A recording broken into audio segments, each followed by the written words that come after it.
ರಾಜ್ಯದ ರಾಷ್ಟ್ರದ 23-24 ಲಕ್ಷ ಜನ ಯುವಕರ ಜೀವನದ ಪ್ರಶ್ನೆ ಇವತ್ತು.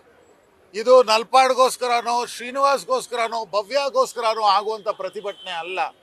ಇದು ಭಾರತದಲ್ಲಿರುವಂಥ ಎಲ್ಲ ಯುವಕರ ಫ್ಯೂಚರ್ಗೋಸ್ಕರ ಆಗ್ತಾ ಇರುವಂಥ ಒಂದು ಪ್ರತಿಭಟನೆ.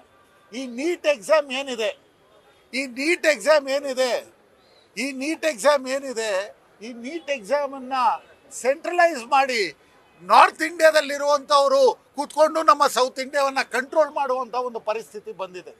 ಏನು ಕರ್ನಾಟಕ ಜಾಸ್ತಿ ಡೆವಲಪ್ಮೆಂಟ್ ಆಗಿದೆ, ಕರ್ನಾಟಕದಲ್ಲಿ maximum number of medical colleges ಇದೆ, ಇಂಜಿನಿಯರಿಂಗ್ ಕಾಲೇಜಸ್ ಇದೆ, ನಮ್ಮ ಕನ್ನಡಿಗರ ಮಕ್ಕಳಿಗೆ ಜಾಸ್ತಿ ಜಾಗ ಸಿಕ್ಬಿಡುತ್ತೆ, ನಾವು ಅದನ್ನು ಕಂಟ್ರೋಲ್ ಮಾಡಬೇಕು, ನಾವು ನಾರ್ತ್ ಇಂಡಿಯನ್ಸ್ಗೆ ಸ್ವಲ್ಪ ರಿಸರ್ವೇಷನನ್ನು ಇಟ್ಟು ಮಾಡ್ತಾ ಇದ್ದನ್ನ ಕ್ಯಾನ್ಸಲ್ ಮಾಡಿ ಇಡೀ ಕಂಟ್ರೋಲನ್ನು ಅವ್ರು ತಗೊಂಡು ಕರ್ನಾಟಕದ ಜನತೆಗೆ, ಕರ್ನಾಟಕದ ಯುವಕರಿಗೆ ಅನ್ಯಾಯವನ್ನು ಮಾಡ್ತಾ ಇದ್ದಾರೆ.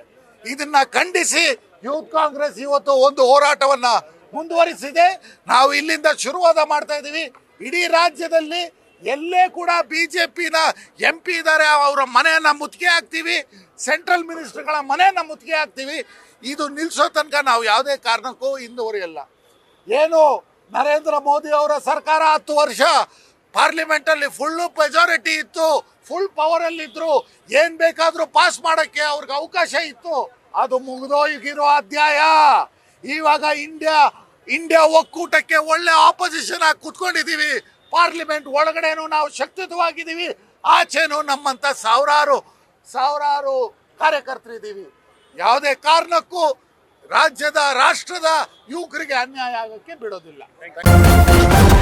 ನ್ಯೂಸ್ ಫಸ್ಟ್ ನಿರ್ಭೀತಿಯಿಂದ ನಿಮ್ಮ ಪರವಾಗಿ.